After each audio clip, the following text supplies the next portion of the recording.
do,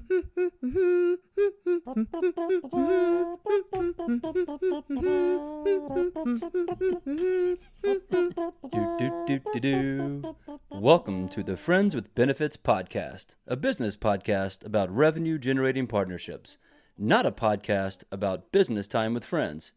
We're your co-hosting couple. I'm Jason. And I'm Sam. Welcome to the show, friends. Welcome back to the show, friends. So thrilled you're here with us today. It is officially holiday season here in the Yarby household. Ho, ho, ho. Ho, ho, ho. We've got Christmas trees. We've got garland, decor. The kids are losing their absolute minds over Santa. We've got advent calendars. Yeah. So, what do you guys have going on for Christmas that are listening? Shoot us a note. Tell us about your Christmas traditions. Actually, you just posted a video of us going and cutting down our Christmas tree here in Bozeman, Montana, Highlight National Forest. Sure did. That's one of my favorite traditions that we do here. Also illegal. Don't turn us in, but we got tags. No. It was That's 11. not what I'm talking about. Nightly, we throw the kids in the front seat. Oh, yes. That. Without, they sit on our laps. We go around the block to look at the Christmas lights, but it is the highlight of their day. Yeah. So as soon as they come home from school, they're asking about going to look at the lights. Look lights. We don't leave the neighborhood. We don't even really leave our street barely, but they love it. Don't turn us in. Yeah. Don't hope no one's listening. So anyway, we've got a really fun episode today. One of my dear friends in the space, someone who I've spent a lot of time with on the road. Who we got? Mr. Justin Zimmerman. Yeah, absolutely one of the best. And I'm just kind of laughing in my head because I asked that like you didn't already know because, it's in the title of the episode. But Justin Zimmerman is one of my favorites out there. We've done a lot of runs together. We've done a lot of conspiring together. If you don't know him or you haven't followed him on LinkedIn, first of all, get out from under your rock. Go do that. But I think what we uncovered today was I was pleasantly surprised because we went deeper on a lot of topics than I expected to. One of which is authenticity, which is actually the Webster word of the year. Yeah, one of them. Was it genuine? Authentic, I think. Yeah. Fantastic. Also, he updates his LinkedIn every day, so I'm not going to be 100%, but he's something like 1,700 days in a row of running. That's so much running. But I love this because it's like, for me, I'm like, oh my God, I could never. But he breaks down the barriers to entry. It's just like, get out the door, 1 mile counts. And that theme translates to everything we do in our life, building a community, doing our job, running, whatever it is. And then also bringing people along with these communities. Justin is an expert community builder. He's a great marketer. I have tried to copy many of his tactics. It's an awesome episode. I certainly learned a ton. Lots we're going to implement. So yeah, it was really good to finally record all these conversations that we've been having with Justin and talking to the work he's doing. It's something definitely worth your time to listen in on. And not only that, but to Sam's point, to go check him out on LinkedIn. Schedule a conversation with him. Talk to him about running. I tried to do the math. We kick it off the show, but that's a lot of pair of shoes that he's gone through in running. And I love him just get started. I'm reading Discipline is Destiny right now, and Ryan Holiday talks a lot about that. Like just getting started with the physical leads you down the path of getting started in the professional and everything else. So here we are. Get started with this podcast. We hope you enjoy it. We'll talk to you next time. Welcome to the show, Justin Zimmerman, everyone's favorite webinar coach / runner. What's happening? Yeah, pleasure to be here, guys. It's surprising it took this long for us to put something on the books, but I love the story of how we all became friends and how we've arrived here to talk about what we're going to share today. Exactly. You know what's actually really special about this? I just put this together is in today's world, this doesn't happen. I met Justin in real life before we had a virtual call. This is our first Zoom, other than one of your webinars, but that doesn't happen. No, we it was B2B MX 2023 in last Phoenix this year. Yeah. Feels like earlier this year feels like last year at this point, right? Let's call That it. is true. Very true. Yeah. Yeah. That's actually, You and I met there as well. We went on that nice little morning run. Yeah, and it's funny. The Partner Hacker people, when they were called Partner Hacker, that's how long ago this is. I stayed in the Dating ourselves Partner here. Hacker house, and of all the times ever, I forgot my running shoes. And you and I went out, and I went running in my these other non-running shoes. Still made it happen. Yeah, some loafers or something. Yeah. So, so speaking of running, you've got a bit of a streak going on. Have you run today? Did you get your run in already?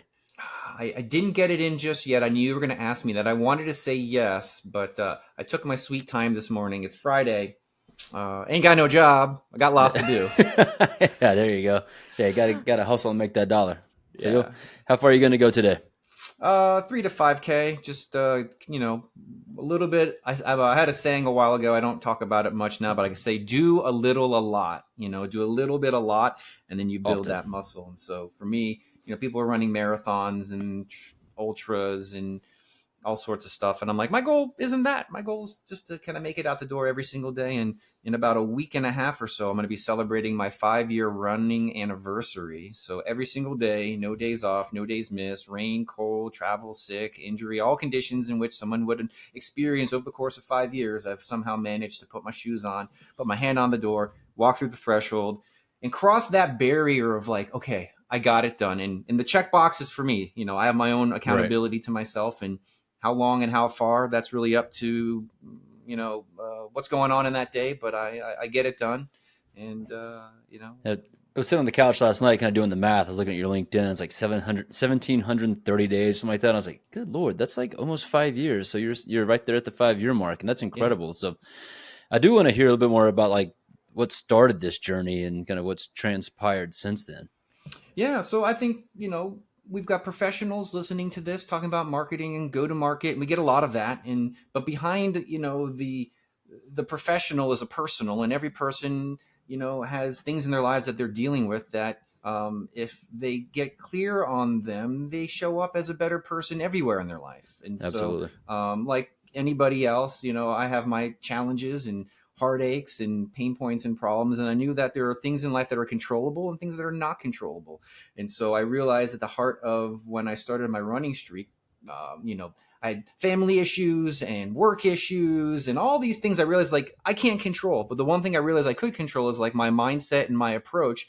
And so I realized that if I could give myself a win every day, regardless of whether I was losing everywhere else in my life, if I could put my shoes on, and I just started getting out there and feeling good. And then one day led to another. And then all of a sudden I felt like I was winning a little bit, a lot, right? Every single day. And then Absolutely. people started saying, what day are you on? And then how far have you run? And then all of a sudden it became kind of its own self-accountability thing. And now every day I wear a running shirt and a running hat, and I'm not going to stand up, but I'm wearing running shorts because, this is a family-friendly show, right? Amen to Ready to that. go at any moment. I love it. So that's it. I love the do a little bit often, right? And just getting started. It reminds me of an interview I watched with Aaron Rodgers, quarterback, at one point in time. He mentioned, he starts every game. He likes to start off with like a short pass, right? Like a 5-yard pass, 10-yard pass. And there's a lot to like using that in like everyday life as well. It's like, get your short, easy wins first. Like he gets a short connection, gets a short pass, gets comfortable, feels the flow, and from there he's just off, right? For you, it's like, just get out the door. Just get Yeah. dressed. Just do something. Like if you're working during your day, just get started. Just start on something, right? Once you start, you're not going to stop. You bring up a really good point, and I know that I would be much further along in my life, my career, my finances, whatever you want to call it, if I would have realized what you just said sooner. Is that, in order to do big, great things, you have to do a lot of consistent small things. And so often I spent, call it big projects, thinking so big, never getting started, thinking so big, getting lost in the details. And so even recently, I've got some development projects. I've become a product developer, believe it or not. And like I've had 2 tracks that I've been working on with 2 different development teams. One development team, we started with this big, giant picture of what the end state's going to look like. And then same outcome I'm looking for, I am literally split testing development teams. And the other one is, let's start with the most functional, basic, rudimentary, but deliverable piece. Guess who's further along? Guess which team I'm actually going with, right? Yeah. And so that call was today. And and they ask, well, why? What happened? I go, well, we just got caught up in the big picture too much, and we never started with something just granular, small, iterative, and daily. And so I can see consistency over intensity, small, tiny steps adding up professionally, personally to great things. And I have a little. Everybody knows I send postcards. If you're in my social circle and professional circle, I send postcards, and so every I've gotten month a I have postcard. a bunch of postcards I print out, and every once in a while I have like a little one that's probably not here that is like a saying, and it's just like keep things simple. Oh yeah, there's a Gary V one. Every once in a while that's not the Gary V one I'm looking for, but it's over here, and the I love point that. is, I try to remind myself to keep things simple because I still overcomplicate things, and I have to come back to it. I mean, I'm so inspired by this because the other thing I'm thinking here is like from a past life. Say that you used to be a runner. I'm speaking for a friend here. I think that's me. No, There it's is. me. Oh. And now I don't run anymore, but it's like, well, I don't think I could go out and run 7 miles. Who gives a shit? Mm-mm. I love Yep. like what you're saying. Even after 5 years, it's like, it doesn't matter. Just get out the door. And I think we can translate that to literally anything, to building a following, to building a partner program, to becoming the go-to webinar coach. Like we all want the end state and we all forget all of the little pieces that lead up to it. Incremental beats exponential. You can't get to exponential without incremental. In fact, there's a book, if you can see it on the floor there, This Won't Scale. I don't know if it's visible in the frame here. It's but, also on my floor. Guess who I'm talking to? I'm talking to Jason from Drift. Of course you know that book, right? It's right This here on my Won't floor. Scale. For everybody starting anything new, and we just think like scale and explosive growth is the must-have immediately, and I think we just get kind of caught up in figuring out what those incremental next iterative steps are day by day is. And so that's marketing, that's health, that's relationships, it's everything, right? And so I think I'm succeeding now in a way I never succeeded in my life before because I finally just became okay with thinking small and taking daily steps versus everything being this big, giant, complicated approach that needs lots of money, lots of people, lots of funding before I can even get to the first step. Yeah, no, I love that. And even like in my last role as head of partnerships at Drift, like one of my charges to the team was, slow, small, incremental progress. Like we're not going to try to boil the whole ocean at one time. We're going to, take the right steps. We're going to learn, iterate, improve. And over time, like we made the right progress and we're able to scale part of the program. Let me know if you've seen this in your life because I think the principles are starting to show up in my life in like really powerful ways. I'll do a lot of stuff, a lot of noise, and every like 3 months there's like one tiny micro thing that is like literally off the charts in comparison to everything else that I'm doing.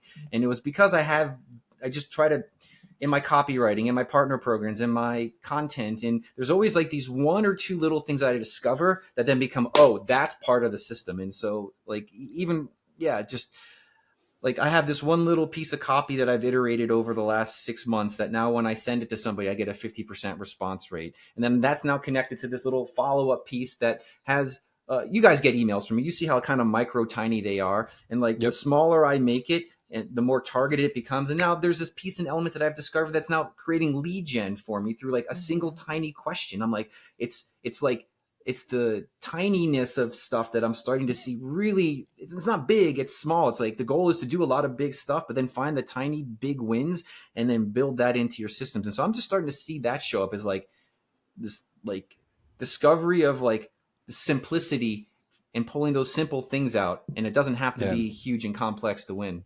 You can I stack think the simple things. Too, yeah, I mean, what I just took from what you just said is you never would know that stuff if you hadn't tried it. So you have to try a lot of little things and pay attention. But B, you can't be afraid of putting something out that's not perfect because you'll never get there. Oh my gosh. We talked about that a lot with this podcast. If you think that we had this perfect before we started, go listen to the intro music because wait, I think the intro music's pretty perfect. Yeah. It's, well, it's certainly not highly produced, and we hummed that upstairs. But I love what you're saying here. Is it's just like get out of your own way, cross the threshold, make the next move, and then pay attention. Yeah, you hear it all the time, and it's just like, just start, just press send. Just when you feel that anxiety around putting something out there, that is like actually the right signal, even though it's telling you no, slow down, make it perfect. Like if you can stop yourself in the moment and say, oh, wait, this feeling, even though it tells me this, if you can do the opposite to that and then hit send and walk through that anxiety or sense of criticality and judgment that you think might come from it, it's so much better to put it out there and let the judgment come than to sit on it for a week, 2 weeks, 3 weeks, and then hopefully, right, you might have it perfect and put it out there. And so I can't tell you how Yeah. many years of my life I've not been where I've wanted to be because I was so critical over things being perfect. Now I put things out there and they're spelled wrong, right? People will find that stuff in my LinkedIn posts, right? You think people are actually like, so many few people are not, they're not scanning for perfection. They're scanning for content and context, right? And so Right. like, so yeah, is it Maybe better that's how we're going to tell people are human from now on. AI wouldn't spell something wrong. that So.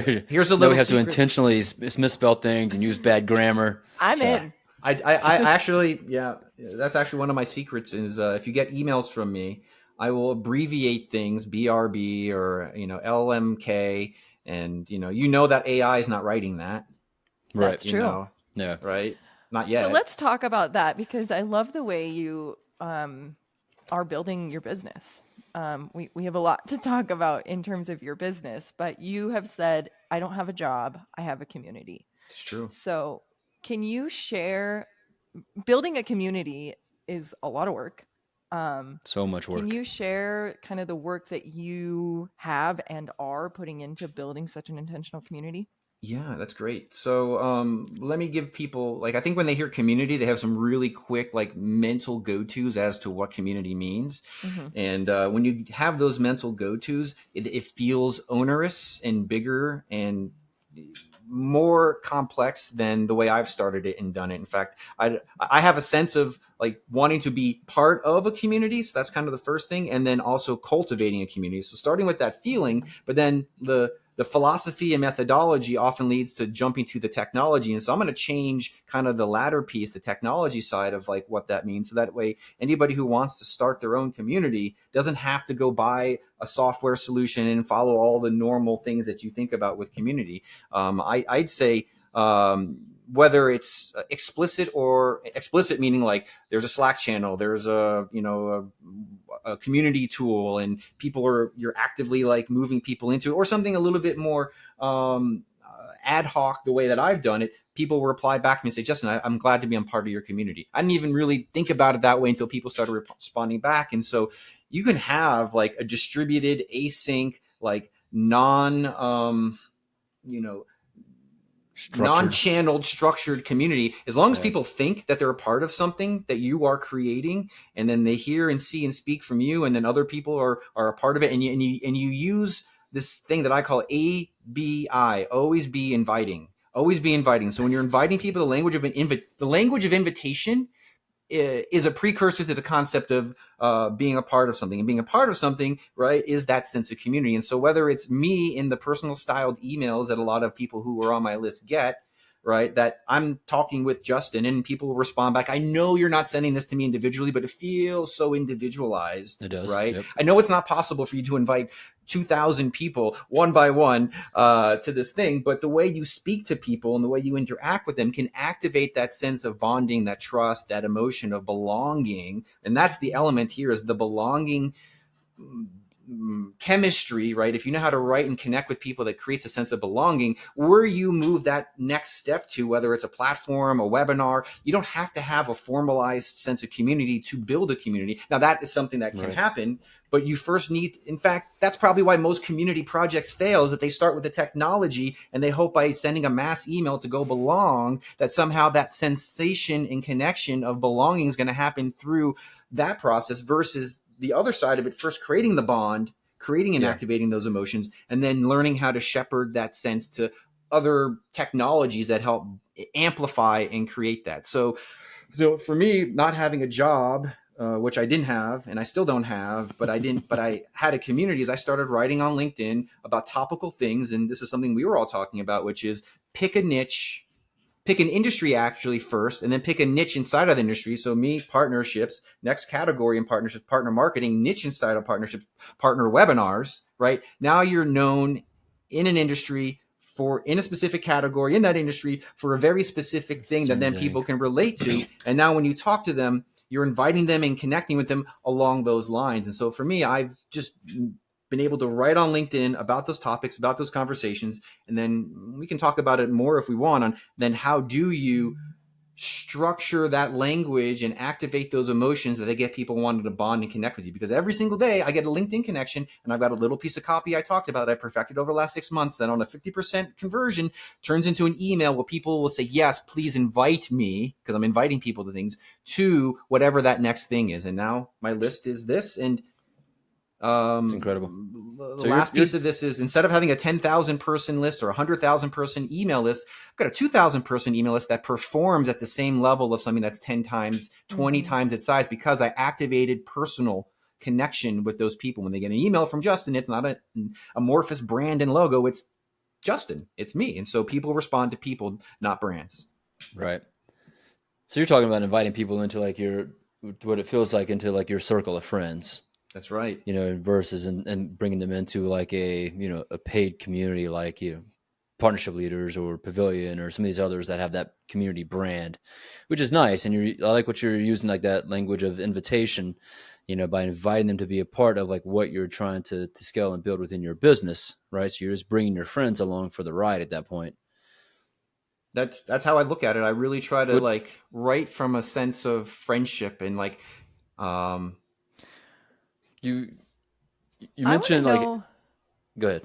I want to know, is this a learned skill? Because if you haven't gotten an email from Justin, follow him on LinkedIn and he'll invite you, I'm sure. Hit connection requests and you'll see, like I said, going back to simplicity, you'll see everything I'm talking about. It'll be so subtle. You'll be like, that's the technology. This is the flow. You will enter into a structured marketing sequence without even knowing it, that it's personalized and connected from LinkedIn connection all the way to and through my events. And if you want to see that, come follow me on LinkedIn and you'll see every piece is a part of that process. I think it's more than that though, too, because it's like, so I'm a huge fan of Cole Schaefer. He's a great copywriter.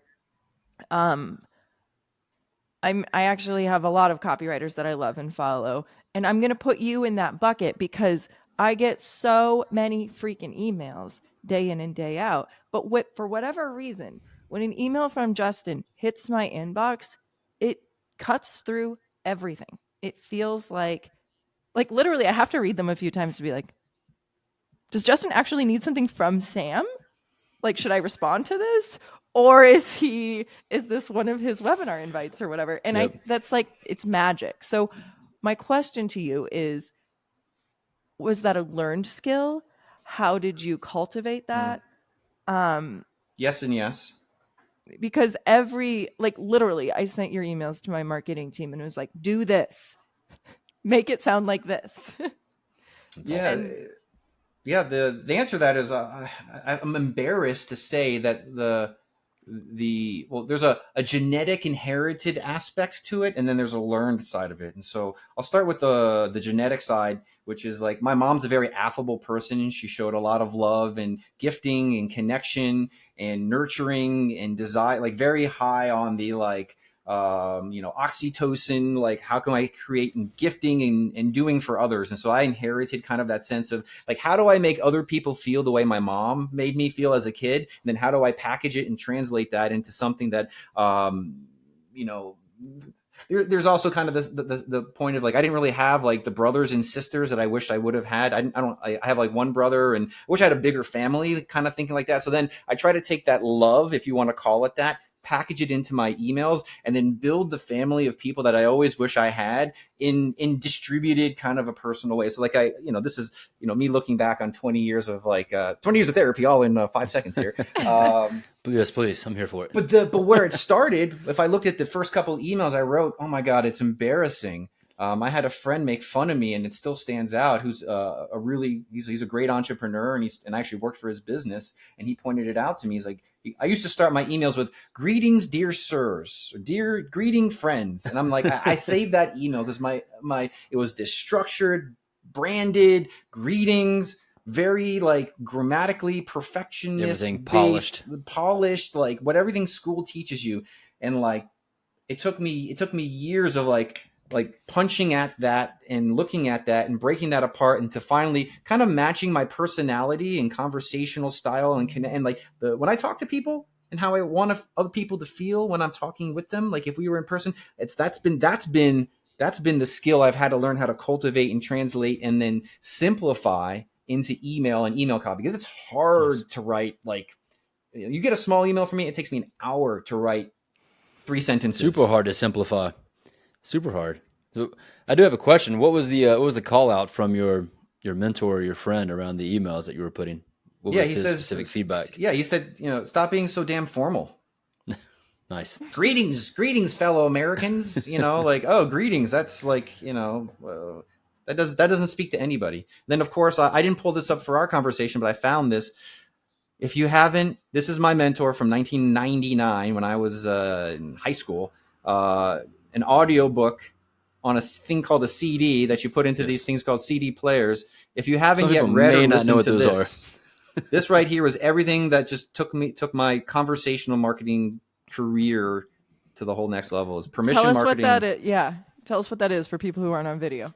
Yeah. Oh, okay. Sure. Yeah. So Seth Godin, you should have heard of him by now if you're in marketing and anything at all. Back in like the 90s, he was so ahead of his time. Most marketing, first of all, wasn't digital because there was no internet, and it was all like interruptive phone calls and advertisements. And he said, like, what if you could create essentially advertising so valuable that people would be willing to pay for it, people would miss it when it's gone, and how can you do it in a way where you're not interrupting their world, but you're getting permission to talk to them? Like, email and opt-ins didn't even exist then, and so really in the way that we know today. And so he laid the foundation conceptually, philosophically, to like think in terms of like, what do you need to say, what do you need to do, what do you need to write, what do you need to create in order to make what and who you are and what you sell so valuable that people are willing to opt in and give you permission to talk to them. That didn't exist then. And so, this audio book was, and that plus Robert Cialdini's, everybody should know that one as Influence. well, influence book. Those two,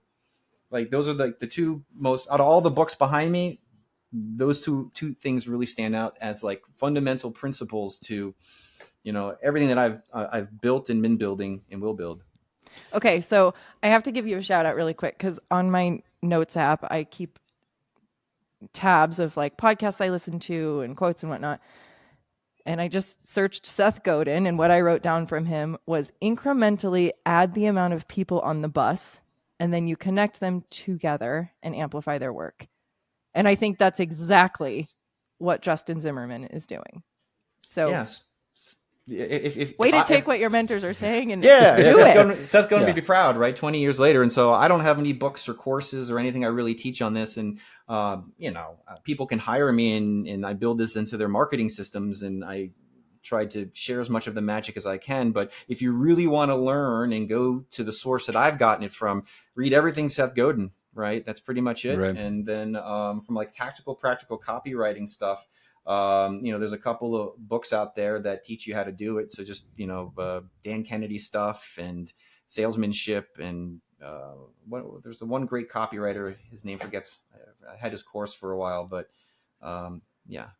I think there's the commonality is like how do you make it something that people want to be a part of, right? So to use your verbiage, which I love, like the language of invitation, right? And making content, community, advice, value, help, all those things that people like they want to consume from you. If you put that kind of stuff out there, then heck yeah, like they're gonna come be a part. They're gonna get on your bus and they're gonna follow you to whatever extent you need them to. They'll show up as long as you're showing up for them. And Yes.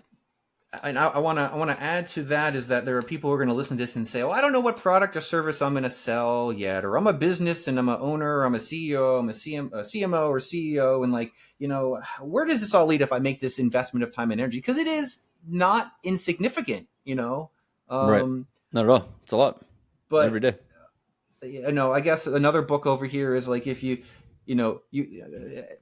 everyone's gonna, when I say this, people are gonna like, yes, okay, I get it. This is the reason why things fails. Whether it's integrations that get built without talking to marketing teams, integrations that get built without talking to the end customers and enrolling them, products that go, get built and they then have to go do product market fit. Like everybody's always building stuff first and then having to go to market. That's why we call it go to market, right? Like we Mm-hmm. do something, and then we go to market. The problem is that going to market is hard. And so if you go to market first, and that's really kind of what we're talking about here, is if you go to market first and establish a brand, establish a connection with an industry, establish a connection with an audience in which you might one day most likely serve, then you're already in market, learning about the pain points, the problems, the people, the communities. And this is what I've been doing, is I've been building this list of people. And I think before we started recording, is I treat my community the way I would treat any marketing campaign or exercises.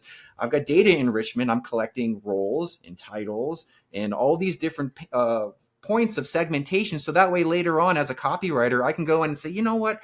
I really want to solve for this problem. Let me Mm-hmm. see if I can now go to my market, which I've already established first, my community, my channels, my Mm-hmm. email list, my LinkedIn following, my referral partners, right? If you watch any of my webinars, you'll see how I activate, essentially news and media owners to help support my stuff, to get a message out there, to validate what I'm doing next, to join a webinar where I might sell something, to get product feedback on something that I'm building, and to go get my first couple of customers, which is why I can say, So, should I name names? There's companies that I'm inside of before I'm even having a product, and that's why I'm inside of them. Because now right. that I'm here, they're like, hey, we know, like, and trust you. What do you got?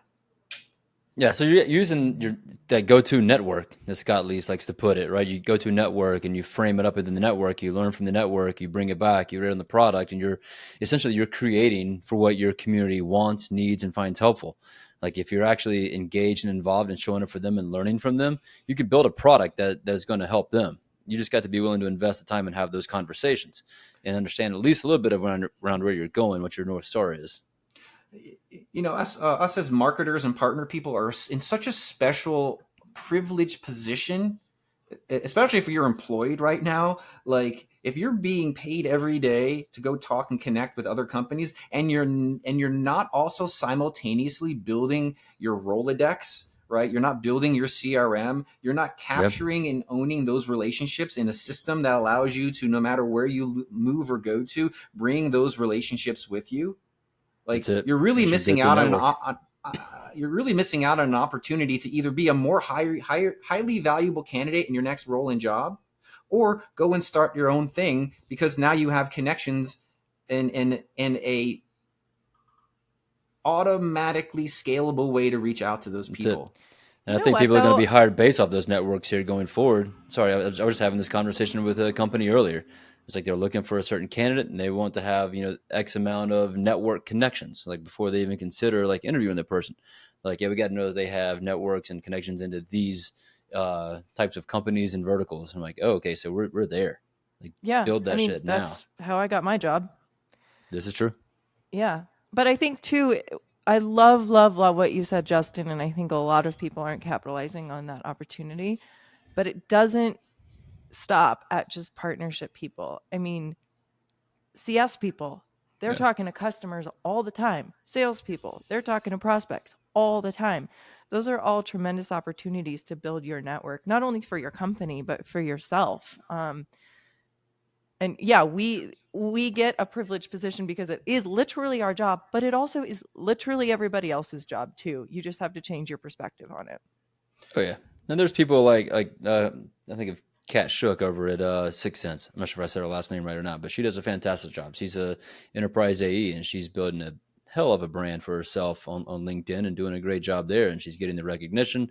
And if she was to ever leave Six Sense, and she's going to be set up to go wherever she wants because Oh, she's got the attention. you've just given me an idea around a prediction I'm going to make, and so maybe in two Ooh, years from now let's go. we'll look back on this, and Call it so here. yeah, let's call Yeah, it right now. heard it So here first. yeah, so I've seen it because I'm working on it day in, day out, both myself, but then even in a bigger sense, like I'm going to say the word influencer marketing, and the people who really understand how to capture and own a community and be able to drive influence and attention based on their ability to create trusted, repetitive outcomes for others. The future of sales, the future of AEs is going to look more like an influencer model, right? Yes. And so like if we look at like a high value AE doing cold outbound with no trust, being told to make 20,000 dials and 50,000 cold outreaches, like that's going to die, because it's going to be replaced by the super nodes in every single one of the companies and industries. And these super nodes, like the person you just mentioned, this is my prediction, is that they're going to build not a book of business, but a book of relationships that they own. And then no matter where they go, and here's the thing is, even if they don't ever come out with their own product, right? This is what I'm saying is, like, I'm looking at the reverse of this is there are influencers I'm working with right now who've built an amazing brand on LinkedIn. In fact, I just did a deal with one of them, and we did a test campaign. And I'll tie it back to more of the prediction in a second. I said, okay, let's do this campaign. Here's the copy. Here's the image. Here's the link. Go post this. And like 1,400 plus unique views in 24 hours from that link, 520 downloads of the ebook that we were promoting, and 89 qualified leads from the sales team from that. One post, one influencer, one campaign, 24 hours, like just like I said, completely off the charts results. And so what this person has done over the last year and a half is build their brand on LinkedIn, right? And so they're on the LinkedIn front end of the side of the business. They don't know yet how to connect that to bottom of funnel. And so what I'm saying is we're going to see the reverse happens. We're going to see AEs, and we're going to see SDRs. We're going to see people on the sales side on the bottom of the funnel recognize that if they could do what these other people are doing at the top of funnel and learn how to manage both, those people are going to be invaluable. And so they can come to any company and be able to drive business immediately. In fact, I bet and this is where the prediction comes in, is there may even be like a world where those people don't even work for companies anymore. They become just kind of affiliate referral marketers, because they've built their book of business, and they have an understanding of how to make those trusted recommendations that will outperform in the B2C world already. Yeah. Totally. So that B2C is going to come over here, and those AEs and those SDRs, those salespeople, when they catch on to what that person just said, those people are going to activate, and then they're going to move up funnel, and then they're going to be demand drivers to the bottom of the funnel and be able to either have a really nice commission compensation package for the companies that recognize the value they're going to produce, or they're just going to go straight up affiliate and just earn that lifetime recurring commission for those companies that have those partner programs. That's it. You heard it first here. I mean, it's already happening a little bit. Like the conversation we had with Scott Leafs was very along the same lines, and he's he's leading the charge there. But so to double down on this, I want to ask you a question here. I've heard you say most people meet, they have a one-off conversation, then that turns into a follow on LinkedIn, and then it ends there. Guilty occasionally. Yep. Justin has said, I have done it differently. What does that look like? Well, first of all, you guys have done probably the most amazing job of like pre-podcast research work that I've ever seen or done when I'm being on a show. So kudos to you guys for like digging into stuff I've said and written and done. So I got to give you a compliment on that. Feels really good on this end to have that. So yeah, that goes back to the system I was talking about. Is I have this natural desire to like create bonds and connections. And so, typically you meet someone, you have a great conversation, and then, you float off. And so I've done I tell Ella Richmond over at Nearbound, she's great. Partner Hacker. She's great. She's got this natural aptitude. And so every moment I can, I try to remind her how to cultivate this into something. I talk about what does Ella 2030 look like, right? Because she's 21. I had a call with her yesterday and asked her the same thing. And so she's so primed. She's such a great candidate for the answer to this question, is that she asks great questions. She's right in the middle of the industry. She's developing her skills as a marketer and as a connector and as a partner person. And so like my answer is I'm going to give it to her, and then everybody else who could benefit. And I've given her this advice too, is like the answer is when you meet and connect with somebody, go the extra step and invite them to something. Have a newsletter that goes out once a month.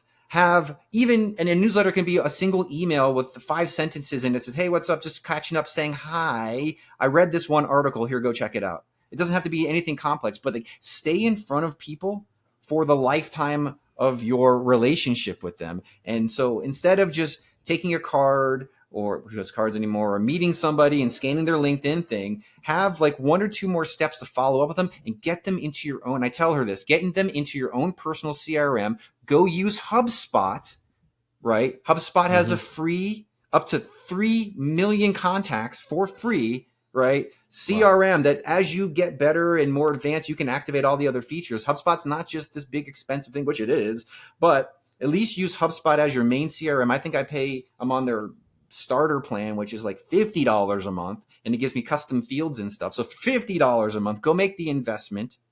And when you go talk to somebody on LinkedIn, do a follow-up and say, hey, I've got this thing. Would you like to come and invite it? Collect email addresses at the very least. And then once a month, export them out of HubSpot, because you're probably not going to spend the $600 or $700 for some of their marketing automation, and go put it into MailChimp. Go put it into Woodpecker. Go put it into, a tool and send something.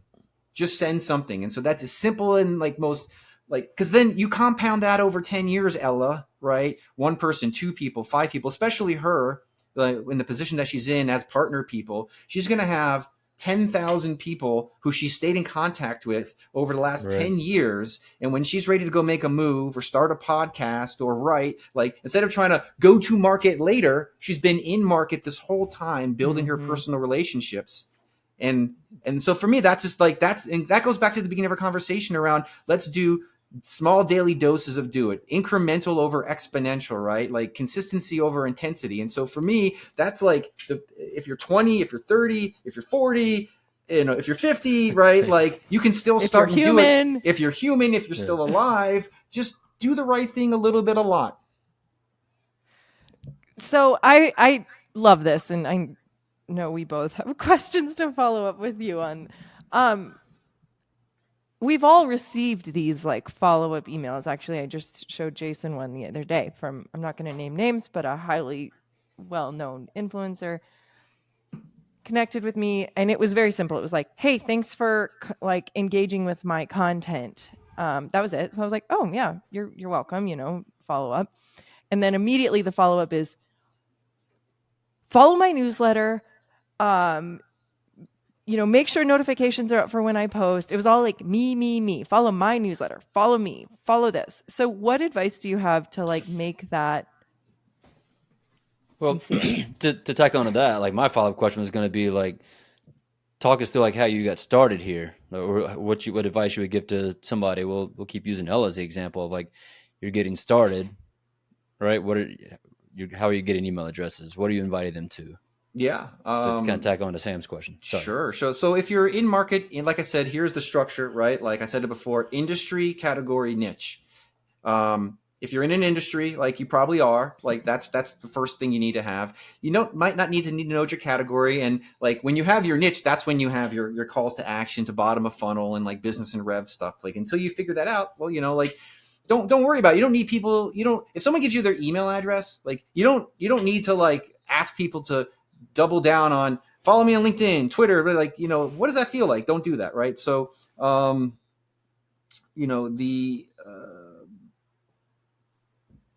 advice is again, it comes back to simplicity is, you meet somebody, you have some great rapport, and you do have to think about this stuff, along the lines of, well, what am I inviting them to? What's that call to action look like? Here, this is what I would write. I would say, you and I have a great conversation.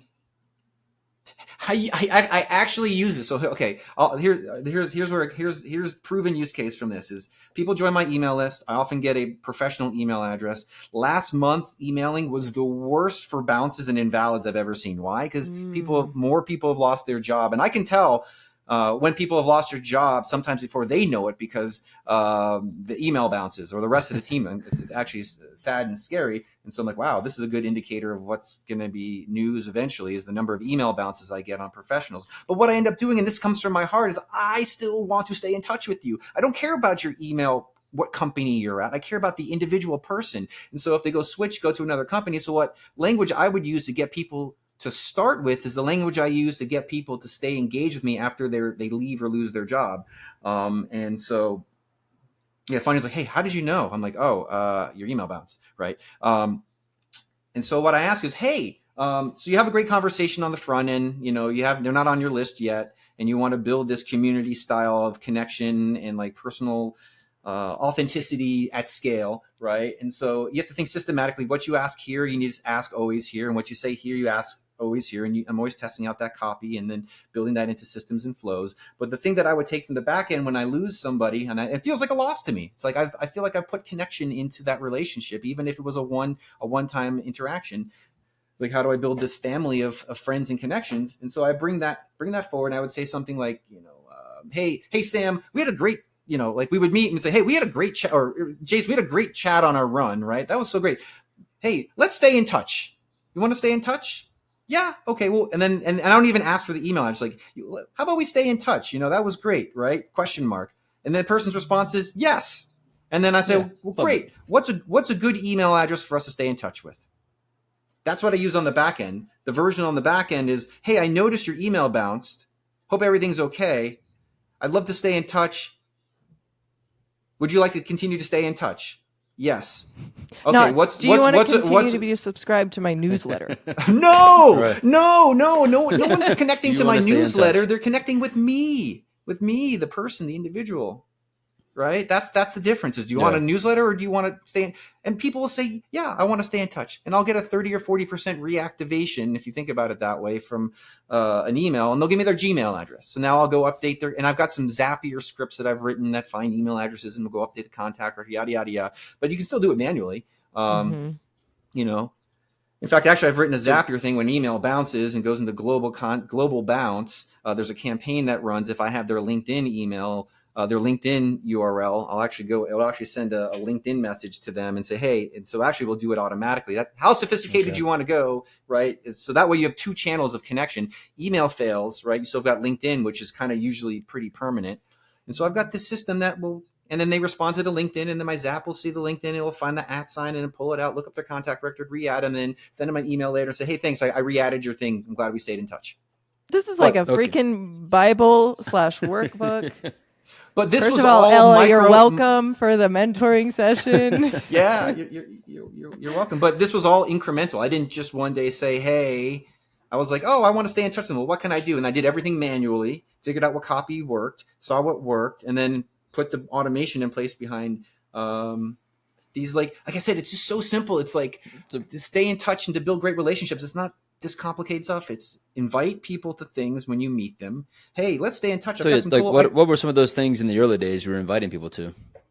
Well, it's just I was doing webinars around my niche, right? So category partnerships, industry partnerships, category partner marketing, niche partner webinars. And I was inviting people to my partner webinars, and I would do something with Scott Brinker, and I got something with Jay McBain, and I got something with blah blah blah blah. And so and that's another side of it, is how do you align yourself from a branding perspective with name recognition? Like, oh, Justin's associated with these guys, so he must be good. I am good, but but I think so. I've seen those now, and you're still doing that today, still running those same plays, still inviting people. And that's to my those branding. webinars. That's my branding, like community branding, like to be known as like an influencer or someone whose emails people are going to read and respond to and want to join. Like you have to do that top of funnel branding, association level stuff, like kind of like you guys are doing, right? You invite great people on, and now you're associated with those great people, and so then that gives me a reason to invite somebody to something, as I have these events that I do. And they're once a month. They're not obtrusive. But in the meantime, right, like I'm working on my product. I'm working on my service. And then so that's what I was about to say, is like these events, these webinars eventually led you to figure out like where to double down, where your niche is, right? And now you're able to build products. Well, as I figured that out, actually, those webinars were not necessarily directly tied to any bottom of funnel sales motion. There was one webinar I did that actually kickstarted my partner webinar coaching program. That's a whole other conversation. So, and that goes back to, well, fuck it. I'm going to go try this out. And if it works, it does, it doesn't. And I'm like, and then, I tried something with like far less preparation than I've ever done before. And it made me probably $20,000 over the course of a quarter. Got it. That's incredible. So you've been doing these now for roughly about 2 years? I tried to go back and see what I could a year find and a half dates. too. Yeah. What do today's learnings look like? And you and I kind of chatted about this last time we spoke, and kind of want to hear more from you. But like, from the data perspective, like what are you learning today from these webinars, this product you're building, and like to kind of nerd out for just a second around, partner marketing and webinars? Oh, well, geez, we need a whole other hour for that. So Just, we yeah, got so pretend I we can got a go, few minutes. I can split today's conversation really into three categories. Category number one, kind of just like my personal philosophies and principles that really under support or the foundation of like my professional stuff. So then, we talked about, consistency, intensity, micro dosing on tiny little actions. And then how does that show up into like my personal branding and my top of funnel? And then, go to market before you go to market. Right. And so now that I'm like in market and I've been building community and connections and relationships strategically and authentically, I call it strategic authenticity, right? There's a strategy behind the authenticity. And then that leads to this next level of things where like, as I've matured, because when I started my own business, I really had no idea what I was going to build or sell. I just knew I didn't want to go back and get a job. I knew that there was something inside of me I wanted to put out into the world, and I wanted to do it my way. And I was willing to risk a lot, and I'm still quite almost feeling like I'm risking a lot. I'm going down with the ship. Either we're going to sink or swim with this thing Burn here. Yeah, go. Burn the ships, baby. And now that I'm All in this in. place where I did two things simultaneously, built my network, disconnected from the product, which I think was smart, because if I was going there dry, people would sense and smell there was some sort of ulterior motive. And that was also part of his genuinely wanting to connect, genuinely wanted to create value, genuinely connecting with people, then scaling that through the systems I talked about. But now I'm in this other place where on the side, working with the clients I've picked up for partner webinars, I've learned so much about what is going to work, what's missing, and those pain points that I've started to develop an app that helps people who are doing webinars and I could show the screen, but I'm not going to get into that. Flip the script on how most people think about this stuff. And so often we try to drive people to, and here's the linear process is, a lot of people do webinars. It's the most common go-to-market motion, according to Sean Blanda over at Crossbeam State of Partnership Ecosystem Survey. Everybody goes to market with webinars with their partners. They do partner webinars. Right here I am, partner webinar coach. And they end up following the sequence of like build integration, put together co-marketing event, promote co-marketing event, do the presentation, and then have some sort of call to action, and then follow up. And so like that leads people to want to then drive as much registrations, drive as much attendance, and then hope, and I call this one of the biggest risks in webinars, hope people show up, hope people wait to the end, and hope that you have articulated the value proposition and offer for the people who actually make it to the end in a way that gets them excited and it's clear and it gets as many people as it's worth, that all the energy you put into doing that makes it worth it at the end for those people to show up. I'm like, that is such like a chronologically flawed model, and the reason why most webinars fail and they don't. But it's the way we've always done things. But it's the way we always do it. And so I'm like, because I've done that. I put a month's worth of work into a Better Together webinar, right? Yep. Hoping that a very big named company who was 10 times our size was going to drive 10 times the results. Right. Mm-hmm. And I'm like, and that's actually how I became self-employed / unemployed, because it didn't work out. And I was like, well, I was betting on that one, and the company did not like the results that we got.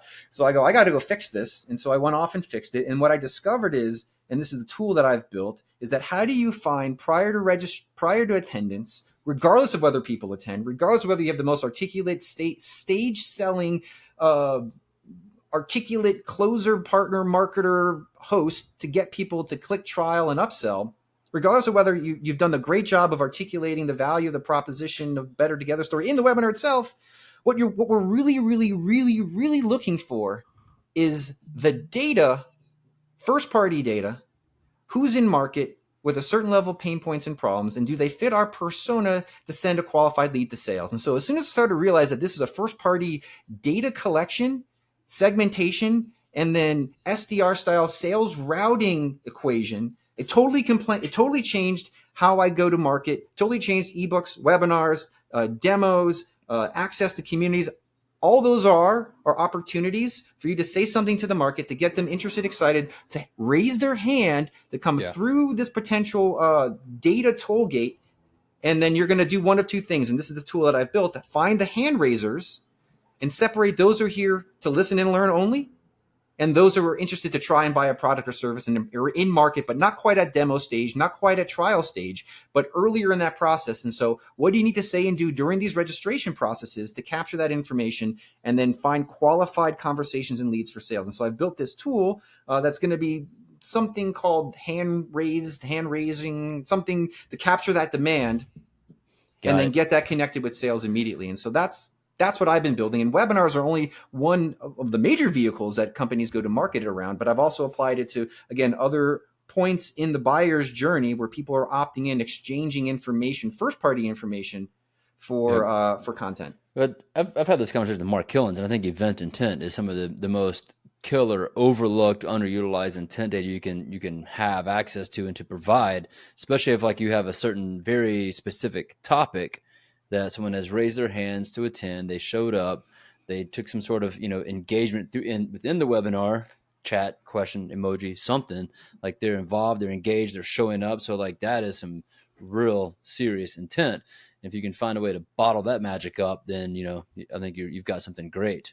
Yeah, come talk to me doubt. if anybody's listening to this. In fact, I did a masterclass yesterday on Mark's Club PF.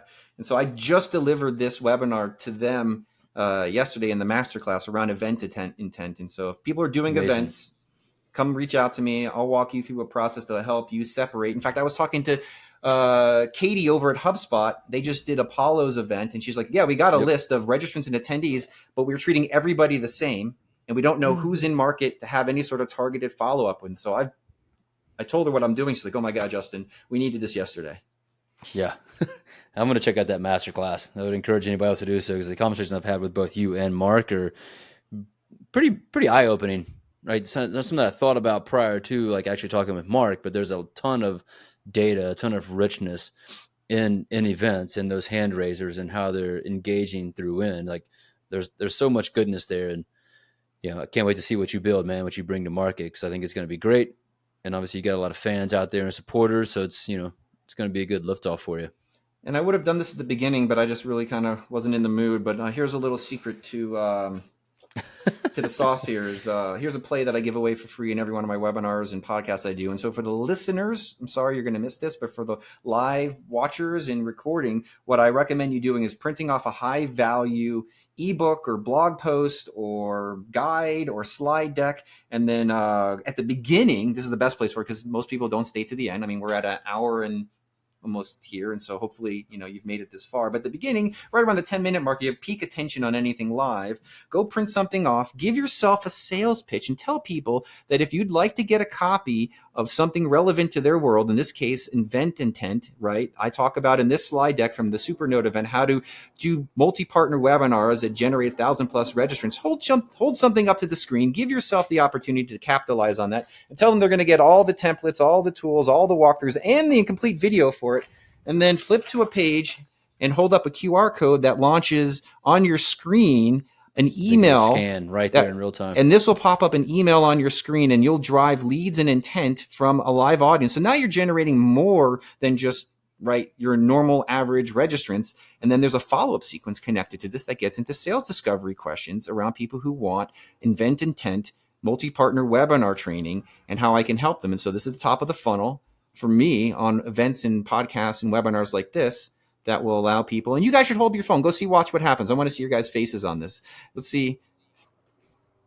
Okay. And you'll see real time interaction. Real time. I love the show and tell with a CTA, right? It's like, and command that attention, drive it towards something, and capture some at least some. Populates the subject. It populates an email to Justin.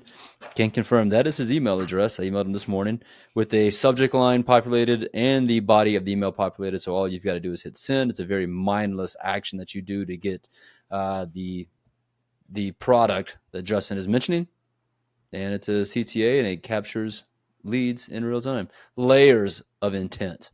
So much better than a form fill. And then you already have your automation on the back end. That's connected to Zapier. It knows the keywords that are in there, goes into the right HubSpot list, and runs the right automation. And I've got authenticity and connection at scale. I love it. That's so good, man. This has been, yet again, to ride yesterday's masterclass, another masterclass in building authentic community relationships, products. So thank you so much for joining us. This has been outstanding. Really I has. do want to wrap with a friendly question, a little bit contextual to the beginning, but a little bit different from the rest of the podcast. So if my math serves me correctly, and you verified the first half of the equation you've been running about 5 years now. And if you average, we'll call it, 3 to 4 miles each time on average, That's good. you should be on about your anywhere between 20 and 25th pair of shoes in this journey. Loafers included. Loafers included. I like how we're wrapping this up. Do you have a favorite pair of shoes, and do you buy the same one over and over again? And over and over and over again. And so I have a little reminder in my. I use Reich for project management, and so it's buy new running shoes every 3 months. And so that pops up. I probably, if they could, have them on subscribe and save, but the styles change, and I want different colors change, and so I end up going to the Runner's Corner advertisement for them here in Provo, Utah, or Orem, Utah, and I go and pick up a pair of every 3 months, a pair of Ultra Escalantes, size 9.5. If you're interested, my birthday's coming up, and so is Christmas. So is Christmas, right? That too. And I try to get some funky colors. I got the orange ones right now that came out, and so I just buy Ultra Escalantes over and over and over and over again. I changed a couple of times, went right back. Love it. I've got a pair of Ultras. They're good shoes. Awesome. Well, good to know. I appreciate you sharing that bit of personal information now that I know what to look for, because I don't think I've ever seen you run in a pair of running shoes. So. And also, awesome, thank you to you guys for doing such a great job preparing for this. Again, the best podcast / webinar guest experience I've had ever. It's a lot coming from the webinar coach. It really is. Justin, thank you so much. I learned a ton today. I hope our listeners and viewers did as well. Friends, thanks for joining. We'll see you next time. See y'all.